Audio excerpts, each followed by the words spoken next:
Impeachment complaint laban sa dalawang pinakamataas na leader ng bansa at ang posibleng palitan ng liderato sa Senado. Maraming ganap at maraming dapat himayin. Kaya makakasama natin ngayon sa linya ng telepono si Professor Jean Franco, profesor sa Department of Political Science sa UP Diliman. Magandang hapon po, Professor Jean, at welcome sa Arangkada Balita. Mukhang nawala yata sa linya si Professor Jean, no? Oo, kaya nga medyo, actually, tama yung sinabi mo kanina, nakakapagod actually yung first 4 days ng February, di ba? February, first 4 days pa lang yan. Kala ko nga January pa. Oo, di ba? I mean, first 4 days, nandiyan yung sa haba. impeachment complaint sa Pangulo, sa VP, then yung kahapon, di ba? Yung nagkaroon ng, sinasabi nila, failed na po sa Senate, pero... Senate, sa Congress, maraming nangyayari. Oo, ang dami. Hindi pa nga tayo tapos sa flood control na investigation, di ba? Ang dami. Kaya nga, kung ikaw ay reporter ngayon, ay sobrang... Actually, interesting at very busy ka ngayon. Oo, at hindi boring yung beat mo. Dati kasi, 'di ba, pag nasa Senate or Congress ka, hindi ka top story masyado eh. Kaya nga, pero unless ngayon may mga ganitong pangyayari. Ang maganda rin dito, marami tayong matututunan about syempre sa batas. Katulad nga niyan, yung pinag-uusapan natin, yung impeachment complaints. Pero dalawang leader natin. Although yung isa naman ay naibasura na sa House Committee on Justice, pero tulad ng pinag-usapan natin kahapon, may chance pa pala ito.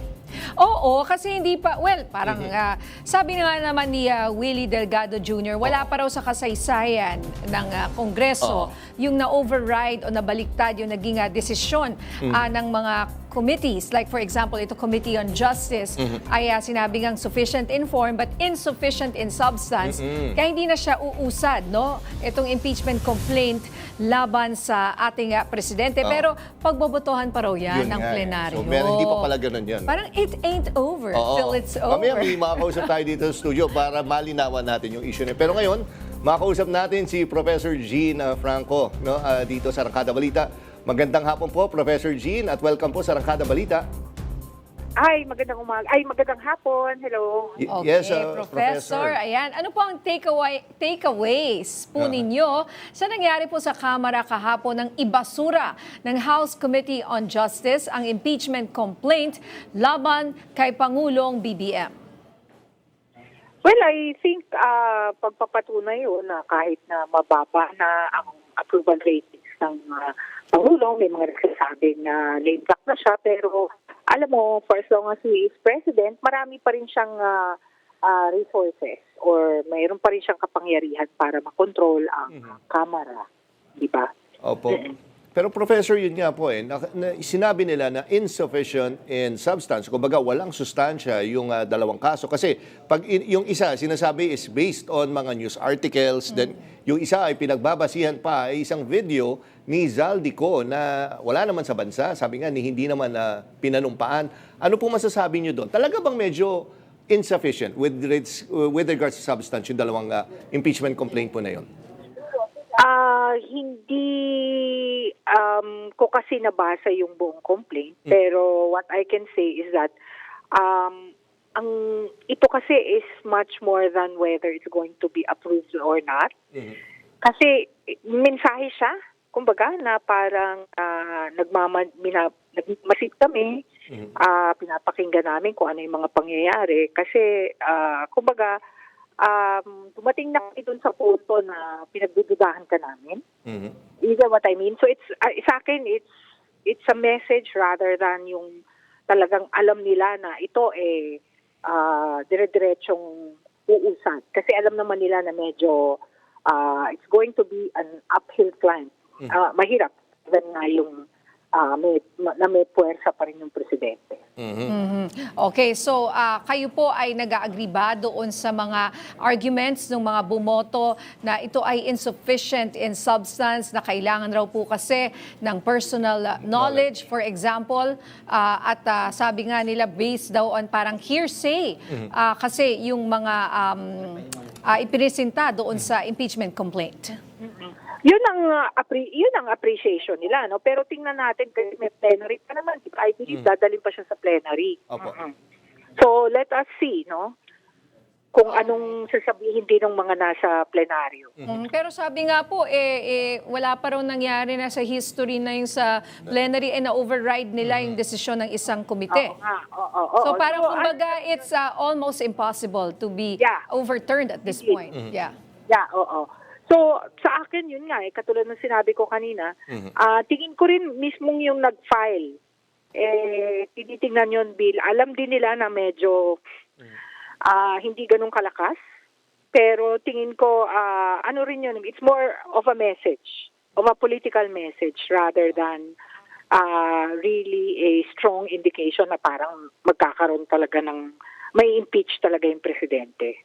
Okay, and ito na lang, Professor, di ba, alam natin na mayroon pang impeachment complaint na isinampa na laban kay VP Sara. Ito yung panibagong impeachment complaint. Tingin niyo po ba, paano makaka-apekto yung naging desisyon ng House Committee on Justice kahapon sa magiging impeachment complaint laban kay VP Sara? Magiging advantageous ba ito para kay VP or hindi po? Kasi para mas mahirap na Oo, na umusad yung kaso. Kasi kumbaga naging mahigpit sila doon sa case ni Pangulong Ferdinand Marcos Jr., dapat ganun din sila. Dapat consistent. Maging mahigpit din sila kay VP.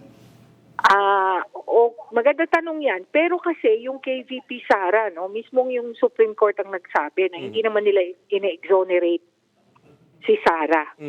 Si VP Sara, that's one. Secondly, yung yung impeachment complaint kay VP Sara, galing na rin yun sa mismong mga investigations na mismong ang Kamara ang gumawa noong 2023 at 2024. So, ito yung kaibahan ng impeachment complaint kay Pangulong BBM. Alright. At sa tingin niyo po, pag ito ay, di ba, dumaan na sa Kongreso katulad ng nangyari dito nga sa impeachment complaint ng Presidente, parang ang effect ba nito, tingin niyo ba mas magiging malakas na ngayon ang impeachment complaint laban sa ating Vice Presidente? Well, kasi of course, ang tingin ko yung mga yung mga pumirma doon sa impeachment complaint, they really made sure that everything is in order given what happened last year. So, palagay ko malayo namang sabihing not sufficient informant substance, di ba? So, baka malayong mangyari yun, pero tingnan natin what the current members of the House of Representatives will say about the impeachment complaint. And ito, Professor, tatanong ko na yun sa'yo bago namin kayo pakawalan po. Yun nangyari, nakita niyo kahapon doon sa Senado, ay dapat magkakaroon ng palitan. Sabi nila, magkakaroon dapat ng palitan na liderato doon, pero sabi ay hindi daw ito natuloy, kumbaga for some reason. No? Pero ano po nakababasa niyo dito? Gaano ka critical yung magpalit ng liderato tayo? Kasi kung pag-iisipin natin, may dalawang impeachment case na pwedeng ipasa sa kanila. Gaano ano yung word doon? Kumbaga, gaano ka importante na maging stable yung liderato sa Senado? Oo, tama, no? Importante na maging stable, pero syempre, merong mga miyembro ng Senado na hindi nila gustong maging estable ang Senado. Simply because maaring may malaki silang interest dun sa posibleng iakyat na impeachment charge kay VP Sara at also yung report ng Blue Ribbon. Alright, maraming salamat, Professor Jean Franco.